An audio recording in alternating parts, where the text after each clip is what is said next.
নমস্কার বন্ধুরা, উপন্যাসের পাতায় আপনাদের সকলকে স্বাগত। আজকে আমাদের নিবেদন হৃদমায়ার প্রেমগাথা পর্ব 4, লেখনীতে রিক্তা ইসলাম মায়া। তাহলে চলুন কানে হেডফোন দিয়ে চোখ বন্ধ করে হারিয়ে যান গল্পের জগতে, কারণ আমি পড়ব আর আপনারা শুধু শুনবেন।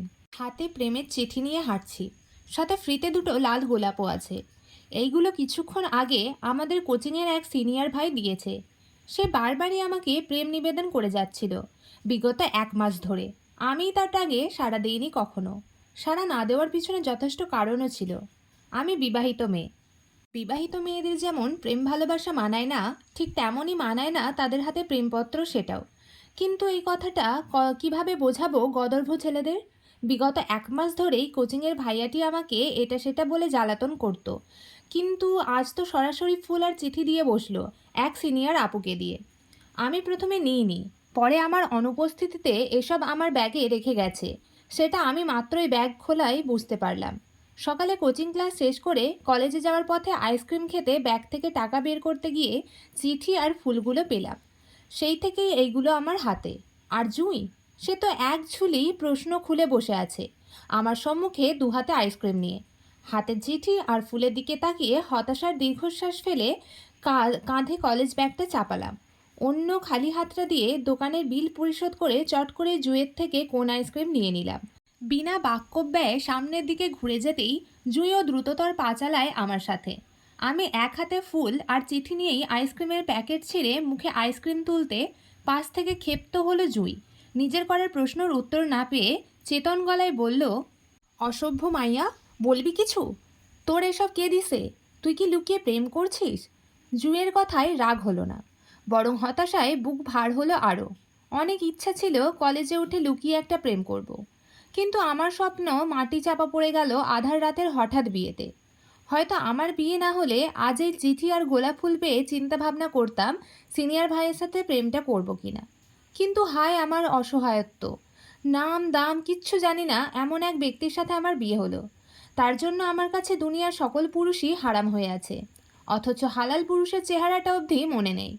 গায়ে কলেজের সাদা ড্রেস, রাস্তার ফুটপাত ধরে হাঁটতে হাঁটতে হাতের ফুল আর চিঠির দিকে তাকিয়ে হতাশ গলায় জুঁইয়ের প্রশ্নের উত্তর দিয়ে বললাম, প্রেম করার ভাগ্য আমার নেই। আমার জন্য প্রেমটা হারাম হয়ে আছে এক অচেনা হালাল পুরুষের জন্য। আমার ভারী কথাগুলো হয়তো জুঁইয়ের মস্তিষ্ক ক্যাচ করতে পারল না। কি বলছি সেটা নিয়ে বোঝার কথাও না। আমার হঠাৎ বিয়েটা তো আজও লুকায়িত জুঁইয়ের কাছ থেকে, তাই ও বুঝবে কি করে আমি কি বলছি? কি বলছিস আবোল তাবোল? ঠিক করে বল, এসব কে দিয়েছে? সত্যি করে বলবি ঋতু, তুই কি প্রেম করছিস কারোর সাথে? না। তাহলে? আর কথা ঘোরালাম না, সোজা সাপটা উত্তরে হাঁটতে হাঁটতে বললাম, রিফাত ভাইয়া দিয়েছে এসব। আমি নিতে চাইনি, তাই তার এক মেয়ে ফ্রেন্ডকে দিয়ে আমার ব্যাগে রাখিয়েছে। এখন টাকা বের করতে গিয়েই মাত্র দেখলাম। আমার কথায় খানিকটা চমকে ওঠা মতো করে অধৈর্য গলায় জুঁই বলল, রিফাত ভাইয়া দিয়েছে মানে? কাসেম স্যারের ছেলে সুন্দরী রিফাত ভাইয়ের কথা বলছিস তুই? জুঁইয়ের হালকা পাতলা উত্তেজনায় সম্মতি দিয়ে বললাম, হুম। ও মাই গড, সিরিয়াসলি ঋতু? কোচিংয়ের সবচেয়ে হ্যান্ডসাম রিফাত ভাই তোকে পছন্দ করে? রিয়েলি? ঋতু, তুই কি ওনার প্রপোজাল অ্যাকসেপ্ট করবি? দায় সারা উত্তরে বললাম, না। কেন? এমনি, ওনাকে আমার পছন্দ না। কি বলিস? এত সুন্দর ছেলেকে তুই না করেছিস কেন? সুন্দর ছেলে বলেই না করেছি। বেশি সুন্দর ছেলে বলে আমার হজম হয় না। সুন্দর ছেলে মানেই সে নিজেকে আমার থেকে বেশি দাম দিবে সুন্দর বলে। তাই আমি আমার থেকে অসুন্দর ছেলেদের বিয়ে করব। তারা যেন নিজেকে নিয়ে অহংকার করতে না পারে, বরং সারাক্ষণ আমাকে নিয়ে ভাবে এবং বউ বউ করে শুধু আমাকে ভালোবেসে যাবে, ব্যাস। ও আচ্ছা, এত গভীর তোর চিন্তাভাবনা। ওকে, নাইস চিন্তাভাবনা। তার মানে তুই কালো বেটে আর বয়স্ক ভুঁড়িওয়ালা লোক বিয়ে করবি, এই তো? সুন্দরী বউ বলে যে তোকে সারাক্ষণ আদর করবে, এমনটাই তো তোর চাওয়া, তাই না? যা, অতি শীঘ্রই পেয়ে যাবি তোর বয়স্ক বুড়িওয়ালা কালো বেটে জামাইটা, দোয়া দিলাম। জুয়ের কথায় নাক মুখ কুঁচকে তাকিয়ে আমি। মেয়েটা সবসময় 2 লাইন বেশি বুঝে কথা বলে। এই মায়ে আমার দোয়া দিছে নাকি বদদোয়া? রাগে ওর দিকে তাকিয়ে কটমট করে বলি, তোরে বলছি আমি বেটে বয়স্ক বুড়িওয়ালা লোক বিয়ে করব? তুই জানোস আমার জামাই কত লম্বা? আমি তার কাঁধের সমান হই, এত লম্বা সে। আর তার ইয়া প্রশস্ত বডি। আসছে আমার জামাইরে বুড়িওয়ালা বলতে। আমার জামাইয়ের বুড়ি বলতে কিচ্ছু নাই। সো নিজের চিন্তা কর, তোর বদদোয়া আবার তোর উপরেই না পড়ে যায়। আমার এত বড় জামাইরে বেটে বলতে আসছে, তার ফাজিল সালি, যা তুই। কথাগুলো বলতে বলতে থেমে যায়। মুখ ফসকে কথায় ভুলটা করে ফেললাম বুঝতেই হাতের ফুল, চিঠি আর আইসক্রিম নিয়ে চমকে উঠি উদ্বিগ্নতায়। আল্লাহ, আমি এবার শেষ বলে মৃদুস্বরে চিৎকার করে দুহাতে মুখ চেপে ধরলাম ভয়ে। জুঁই যে মানুষ আমাকে আস্ত রাখবে না আর, আমার পেট থেকে একটা একটা করে কথা বের করে ছাড়বে। আমি ভয়ে তাড়নায় উত্তেজিত ভঙ্গিতে হতভাগ জুঁইকে ফেলে হঠাৎই দৌড় লাগালাম জুঁয়ের থেকে পালিয়ে বাঁচতে। কয়েক সেকেন্ড দৌড়াতেই কানে আসলো জুঁয়ের রাগান্বিত স্বর আমার পিছন পিছন। রেগে মেগে ফায়ার হয়ে আমাকে ডাকছে আর বলছে আমার জামাই কোত্থেকে আসলো সেটা বলে যেতে, নয়তো আজ আমাকে আস্ত ছাড়বে না। দৌড়ানি থামেনি। ভয়ে তাড়নায় দৌড়াতে থাকলাম শুধু। মুখ ফুসকে এত বড় ভুলটা কিভাবে করলাম আমি? এবার যদি জুই সবাইকে বলে দেয় তো নিশ্চিত আমাকে সবাই মেরে ফেলবে। আব্বুর কানে গেলে তো আমি শেষ, রক্ষা নেই। আল্লাহ, তুমি সহায় হও। মনে মনে আল্লাহর নাম নিয়েই দৌড়াচ্ছিলাম। আগামীতে কী হবে সেটা ভেবে ভয়ে টান টান উত্তেজনায় বর্তমানের অবস্থানটাও ভুলে গেছিলাম এক মুহূর্তের জন্য। ভুলে গিয়েছিলাম আমি কলেজ ড্রেসে রাস্তায় দৌড়াচ্ছি। আসলে মানুষের মনে যখন ভয় বাসা বাঁধে তখন তার মস্তিষ্ক নাকি অচল হয়ে যায়। আমার ক্ষেত্রেও তাই হয়েছিল। ভয় এতটাই ছিল যে বর্তমান অবস্থানের কথাটা ভুলে হুমড়ি খেয়ে পড়লাম কারো গায়ে। আমার হঠাৎ ধাক্কায় লোকটাও খেই হারালো। গড়াগড়ি করে দুজনেই চটপটাং রাস্তায় পড়লাম। বলতে গেলে ফ্রিতে ছোটোখাটো বাংলা সিনেমার সিন হয়ে গেল। আমি নিচে, সে উপরে। আহা, কি দৃশ্য! তবে আমার কাছে বেশ রোম্যান্টিক না হলেও সামনের মানুষটা রেগে যাওয়ার মতো যথেষ্ট মজাদার ছিল সিনটা। হয়েছিলও তাই। লোকটা আমার উপর রেগে মেগে ফায়ার হয়ে গিয়েছিল। হুমকি ধামকি সব কিছু দিয়ে বসেছিল, তবে সেটা চাপা স্বরে। পাবলিক প্লেস বলে সেই যাত্রায় বেঁচে গিয়েছিলাম। আর কি হ্যাঁ, আমার স্টুপিড কাণ্ডগুলা। আচ্ছা যাই হোক, এবার আসি মূল কথায়। জুয়ের ভয়ে তখন উত্তেজিত ভঙ্গিতে দৌড়াতে দৌড়াতে গুটি কয়েক মিনিটের মধ্যেই হঠাৎ করে সেই লোকের সাথে ধাক্কা খেয়ে বসি। আসলে ধাক্কা বললে ভুল হবে। আমি দৌড়াতে দৌড়াতে লোকটির পিঠের উপর পড়ে যাই, যার জন্য লোকটার গায়ে তৎক্ষণাৎ লেপ্টে যায় আমার অর্ধ খাওয়া আইসক্রিমটা। এতটুকুতে আমার সিন শেষ হয়নি। তারপর যেটা হয়েছিল সেটা আরও করুণ দশা। লোকটির পিঠে ধাক্কা লেগে পড়তে গিয়ে নিজেকে বাঁচাতে তৎক্ষণাৎ শক্ত মুঠোয় পিছন থেকে লোকটার কলার আঁকড়ে ধরতে চাইলেই ঘটে হিতের বিপরীত। লোকটার পিছনের কাপড়টা ছিঁড়ে খুঁড়ে লোকটা সহ ঠাস রাস্তায় গড়াগড়ি করে পড়ে গেলাম তখনই। নিচেই পড়ে কোনোয় আর কোমরে ব্যথা পেয়ে মাগো বলে মৃদু চিৎকার করে পাশে তাকাতেই দেখলাম একটা দামি আইফোন আমার হাতের কাছে রাস্তায় পড়ে গড়াগড়ি খাচ্ছে। মোবাইলের ডিসপ্লের যা অবস্থা, এই ফোন ইহকাল ঠিক হবে বলে আর মনে হচ্ছে না। ছোট মাথায় তখনই প্রশ্ন আসলো, এত দামি ফোন কে এইভাবে ভেঙে রাস্তায় ফেলে গেল? ইস, ফোনটা দেখতে কি নতুন! এত ভালো ফোন কেউ ভাঙে? এই ফোনের মালিক নিশ্চিত উগ্রবাদী পাষাণ বড়লোক হবে। টাকার গরমে রাস্তায় এত দামি ফোন ভেঙে চলে গেছে। এই জাতি সভ্য হবার নয়। এক মুহূর্তের জন্য নিজের ব্যথা ভুলে ফোনের দিকে তাকিয়ে আনমনেই বলে উঠলাম, আহারে, এত দামি আইফোনটা কোন পাষাণে ভেঙে গেছে আল্লাহ জানে। মানুষ বড়লোক হলে যা হয় আর কি, টাকার দাম নেই এদের কাছে। এসব জাতির টাকা পয়সা দখল করে সরকার কেন যে বাংলাদেশের বর্ডার পার করে দেয় না আল্লাহ জানে। রোহিঙ্গা হয়ে পরের দেশে ঘুরে বুঝবে টাকার মায়া। কথাটা বলে হাত বাড়িয়ে ফোনটা তুলতে গেলে বুঝলাম আমার হাত কোথাও আটকে আছে। হাত নাড়াতে গিয়ে রাস্তার সাথে ঘষা লাগতেই ব্যথা। করে উপরের দিকে তাকাতেই আটকে উঠলাম মুহূর্তে। আল্লাহ, আমি শেষ। এতক্ষণ যাবৎ ভুলে যাওয়া ঘটনাগুলো একে একে মনে পড়ল আমি কাউকে নিয়ে রাস্তায় পড়েছিলাম। ভয়ে আতঙ্কে সিটিয়ে গিয়ে লোকটার শক্ত মুখপান এক পলক দেখে মুহূর্তে ঘাড় ঘুরিয়ে তাকালাম ভাঙা ফোনটার দিকে। যা বোঝার তখনই বুঝে গেলাম। এই ফোন ভাঙার আসামি অন্য কেউ না, আমি নিজেই। তখন আমার হঠাৎ ধাক্কা লাগায় লোকটার ফোন কান থেকে নিচে পড়ে ভেঙে গেছে। নিজের ভুলে এবার বেশ জোরে সোরে কান্না পেল আমার ভয়ে। এত দামি আইফোন ভেঙে কি যে করব ভেবে না পেয়ে এক মুহূর্তের জন্য ইচ্ছা হলো হাত পা ছড়িয়ে রাস্তায় বসে কান্না করি। বহু কষ্টে নিজের কান্না আটকে রেখে আইফোন থেকে দৃষ্টি সরিয়ে আবারও মাথা তুলে অপরাধী চোখে লোকটার দিকে তাকাতেই আতঙ্কে চমকে উঠলাম ওই রক্তিম চোখ জোড়া দেখে। তখন আমার খেয়াল হলো, আরে লোকটা তো আমার পরিচিত। সর্বনাশ! ফোন ভাঙার জন্যে আর কোনো মানুষ পেলাম না। সোজা কলেজের ভিপির ছেলে হৃদ খানের ফোনটাই ভাঙতে হলো আমায়। শেষ, আমি শেষ। আতঙ্কে যখন বুক ঠকঠক করছিল, তখনই আমার ভয় এটা বাড়িয়ে দিল হৃদ খানের চাপা গর্জন। What the hell! আমার উপর থেকে উঠে দাঁড়াতে গিয়ে যখন ওনার পাঞ্জাবিতে টান খেলো, তখনই চাপা গর্জনে এই কথাটা বলে। উনি তখন আমার দিকে ঝুঁকে রয়েছে, কারণ ওনার পাঞ্জাবির একাংশ ছিঁড়ে আমার হাতের মুঠোয়। আমি আতঙ্কিত চোখে ওনার দৃষ্টি অনুসরণ করে আমার হাতের দিকে তাকাতেই বুঝলাম ওনার গর্জন ছাড়ার কারণটা। অসহায়ত্ব আর বুক ধরফরে এবার সত্যি সত্যি আমার হাত ছড়িয়ে ছিটিয়ে ভ্যাঁ ভ্যাঁ করে কাঁদতে ইচ্ছা করলো। অবশেষে নিজেকে দমিয়ে রাখতে পারলাম না। রাস্তায় ওই অবস্থায় শুয়ে থেকেই দু হাতে মুখ ঢেকে অতিরিক্ত ভয়ে কেঁদে উঠলাম। লোকটার ফোনটা ভেঙে কান্না আটকাতে পারলেও যখন দেখলাম লোকটার পিঠের কলার থেকে কোমর অবধি সাদা পাঞ্জাবিটা ছিঁড়ে আমার হাতে ধরে আছি, তখন কি আর কান্না থামানো যায়? এত বড় ভুল! ভুল নয়, বরং অপরাধ। এত বড় অপরাধ করেও কি স্বাভাবিক থাকা যায়? না, যায় না। আমার তো এই মুহূর্তে ইচ্ছে করছে কাঁদতে কাঁদতে একটা সাগর বানিয়ে ফেলি। সেই সাগরের পানিতে হৃদ নামক লোকটা ভাসিয়ে দূরে কোথাও পাঠিয়ে দিই, যাতে আমি বেঁচে যাই। আমার কান্নার মধ্যেই লোকটা উঠে দাঁড়ালো। আমি তখন কেঁদেই যাচ্ছিলাম, তবে আঙুলের ফাঁক দিয়ে লোকটাকে দেখছিলাম কি করে। লোকটা গায়ে সাদা পাঞ্জাবিটা ঝেড়ে উঠে রাগে কটকট করে ঘাড় বেঁকিয়ে নিজের পিঠে দেখতে চায়। অল্প একটু দেখেই বুঝতে পারলো ওনার পাঞ্জাবি শেষ। তাই চাপার আগে কটমট করে চিবিয়ে চিবিয়ে বলল, নাটক শেষ হলে উঠে দাঁড়ান, নয়তো গাড়ির চাকার সাথে বেঁধে সোজা থানায় নিয়ে যাব। এখনকার থানাও আমার, পুলিশও আমার।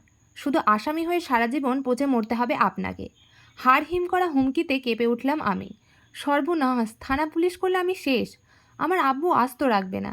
আমাকে ভেবে তৎক্ষণাৎ উঠে বসলাম ভেজা চোখে। আস্তে ধীরে উঠে দাঁড়ালাম অপরাধীর মতো মাথা নত করে। কান্না ভাঙা গলায় মিনমিন করে বললাম, সরি স্যার, ভুল হয়ে গেছে, মাফ করে দিন।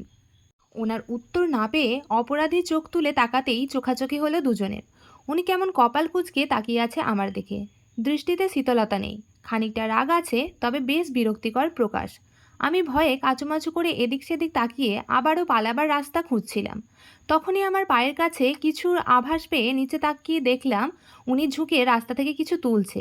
প্রথমে ভাবলাম হয়তো আমার বইয়ের ব্যাগ তুলে দিবে আমায়, কিন্তু না। উনি, আমার ধারণা মিথ্যা করে, যখন আমার পায়ের কাছ থেকে রিফাত ভাইয়ের দেওয়া প্রেমের চিঠি আর গোলাপ ফুল তুলে নিজের হাতে নিলেন, তখনই ভয়ে চমকে উঠলাম। আল্লাহ, উনি আমার চিঠি হাতে নিচ্ছেন কেন? লজ্জায় অস্তিত্ব বোধ করতেই উনি উঠে দাঁড়িয়ে চিঠি আর ফুল নিয়ে উল্টে পাল্টে চিঠির খামটা আর গোলাপ দুটো দেখে আমার দিকে তাকিয়ে কপাল কুঁচকে প্রশ্নে বলল, লাভ লেটার? আমি অস্বস্তিতে আছড়ে পড়ছিলাম বারবার। কিছু বলার মতন গলা দিয়ে কথা বের হচ্ছিল না। গলা ভীষণ কাঁপছিল। হঠাৎ করে বড্ড পানির তৃষ্ণা অনুভব করলাম। বুঝলাম আমি ওনাকে ভয় থেকে ভীষণ লজ্জা পাচ্ছি। তাই হুট করে হাত বাড়িয়ে ছুঁ মেরে ওনার হাত থেকে চিঠি নিতে চাইলেও নিতে পারলাম না, কারণ উনি আমার হাত থেকে আরও এক ধাপ এগিয়ে তৎক্ষণাৎ চিঠিটা মাথার উপরে তুলে ফেললেন। আমি অস্তিত্ব বোধ করে জড়ানো গলায় ফাঁসফাঁস করে বললাম, এটা দিন আমাকে। কেন? ওটা আমার ছিল। আমার ছিল বলতে এখানে নেই, ছিল শব্দটাও অতীতে চলে গেছে। বর্তমানে এটা আমার। আমি যেহেতু রাস্তা থেকে কুড়িয়ে পেয়েছি, তাই এটা আমার। লোকটার অদ্ভুত কথায় বোকার মতন তাকিয়ে রইলাম। কি বলে এসব? আমার চিঠি ওনার কি করে হয় আবার? রিফাত ভাইয়ের সাথে কি উনি প্রেম করবে? ছেলে হয়ে ছেলের সাথে প্রেম? তখনই উনি গম্ভীর গলায় বলে উঠল, আউট। বিষণ্ণে বলে উঠলাম, মানে? আমার কথায় হেলদোল হলো না ওনার। গোলাপ দুটো ডিল মেরে ফুটপাথে ড্রেনে ফেলে হাতের চিঠিটা মুষ্টিতে দলা মুচড়া করে ড্রেনে ফেলে দিয়ে আমার দিকে তাকালেন।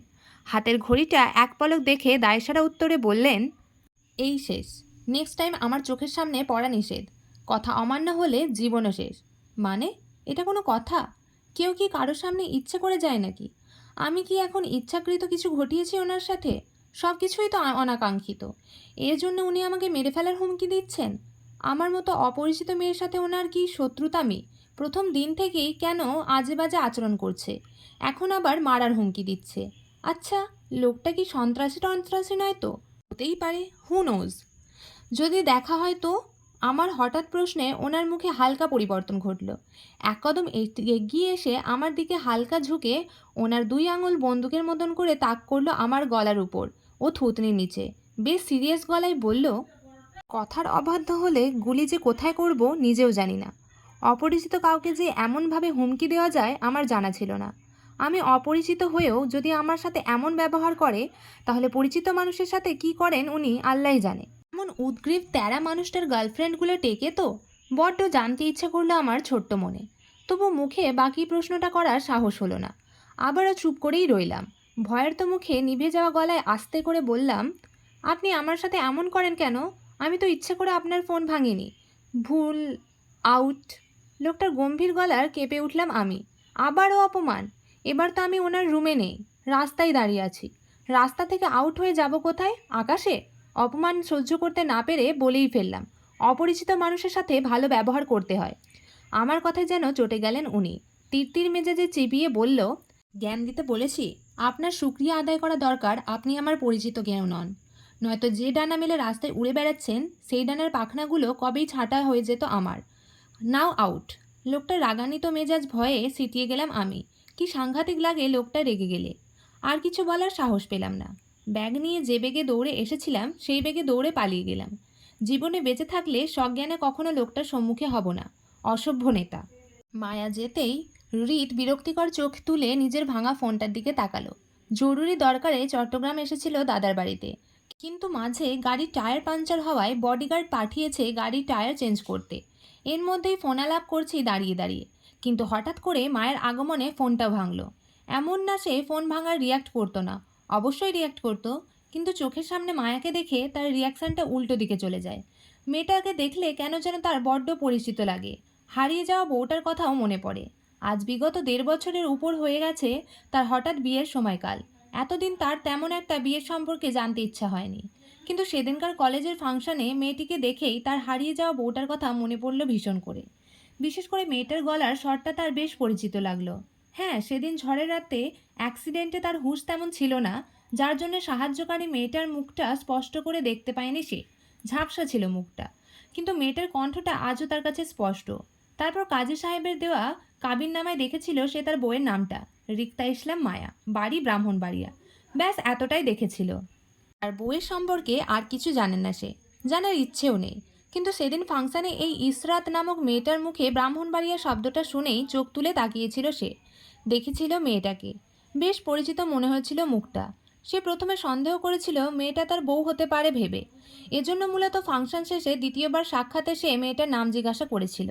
কিন্তু মেয়েটার নাম ইসরাত জাহান বলায় তার সন্দেহ দূর হয়ে যায়। বুঝতে পারে এই মেয়েটি তার হারিয়ে যাওয়া বউ নয়। কিন্তু তারপরও কেন যেন মেয়েটাকে দেখলেই তার রাগ হয় তাও জানে না। সে কি আশায় ছিল এই মেয়েটা তার পালিয়ে যাওয়া বউটা হতে পারে এজন্য? হয়তো। যদি মেয়েটা তার পালিয়ে যাওয়া বউ হতো তাহলেই বা কি? বউকে দিয়ে তার কি দরকার? কোনো দরকারই নেই। বিয়েটা সে মানে না, এমন হঠাৎ বিয়ের ভিত্তি নেই তার কাছে।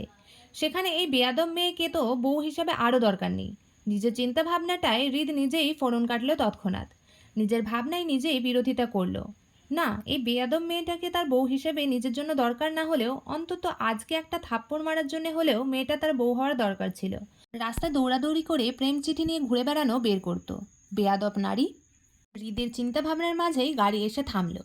অফিস গাড়ি থেকে নেমে দ্রুত পিছনে দরজা খুলে দিতে হৃদ গম্ভীর মুখে উঠে বসলো গাড়িতে। ড্রাইভারের সাথে অফিসের সামনে বসতেই গাড়ি চলতে শুরু করলো আরাফ খানের বাড়ির উদ্দেশ্যে। হৃদ গা এলিয়ে সিটে বসতেই সামনে থেকে আসি প্রশ্ন করে বলল, ভাইয়া আপনার পাঞ্জাবি ছিঁড়ল কিভাবে? কিছুক্ষণ আগেও তো ভালো ছিল। হৃদ আসিফের দিকে তাকিয়ে তীক্ষ্ণ দৃষ্টিতে বলে বসল, তোর আমার অ্যাক্সিডেন্টের কথা মনে আছে? 2017-তে চট্টগ্রাম থেকে ঢাকা ফেরার পথে নারীসিংদী জেলায় হয়েছিল সেটা। হৃদের কথায় আসিফ তৎক্ষণাৎ সম্মতি দিয়ে বলে উঠল, জি ভাইয়া, মনে আছে। আসিফের সম্মতিতে হৃদ পুনরায় সিটে গা এলিয়ে দিয়ে বলল, বুঝছিস আসিফ, আমার একটা বিয়ে হয়েছিল সেদিন রাতে। বলতে গেলে অনাকাঙ্ক্ষিত বিয়ে। আমার সাহায্য করা মেয়েটা আমার বউ। অসুস্থতার জন্য বউটার ফেসটাও দেখা হয়নি। নাম পরিচয় কিচ্ছু জানি না, শুধু বউটার কণ্ঠটা একটু করে মনে আছে। এখন মনে হচ্ছে তোর ভাবিকে একটু দেখার জন্য হলেও তার খোঁজ করার দরকার। যা তো তোর পলাতক ভাবির খোঁজ কর তো। অনেক তো হলো তার লুকিয়ে চুরিয়ে বেড়ানো, এবার না হয় স্বামীর মুখ দর্শন করবে। হতবাক আসিফ চোখ দুটো বড় বড় করে তাকিয়ে থাকলো হৃদের দিকে। হৃদ ভাইয়া বিয়ে করেছে? কই, সে তো জানতো না, তাকে বলেনি এতদিন। এত বড় সত্যি কথা যদি কোনো কারণে খান পরিবারের কানে যায় তাহলে তোলপাড় হয়ে যাবে। সর্বনেশের কাণ্ড ঘটিয়ে বসবে এক একজন। তাছাড়া হৃদ খানের মতো মানুষ শুধু বউয়ের মুখ দেখার জন্য এতদিন পর খোঁজ করবে এমনটাও নয়। নিশ্চিত কিছু তো মনে আছে তার। আসিফ জি ভাইয়া বলে সম্মতি দিয়ে সামনে ঘুরে গেল। হৃদের আর কিছু বলার মতো সাহস পেল না, কারণ হৃদের পার্সোনাল বিষয়ে প্রশ্ন করা একদমই পছন্দ করে না হৃদ। নিজে থেকে যতটুকু বলবে ততটুকু সবাই শুনতে পারবে, এর বেশি প্রশ্ন করা নিষেধ। এই ছিল হৃদমায়ার প্রেমগাথা পর্ব 4। গল্পটিকে শুনতে যদি আপনাদের ভালো লাগে তাহলে চ্যানেলটি সাবস্ক্রাইব করে আমাদের পাশে থাকুন।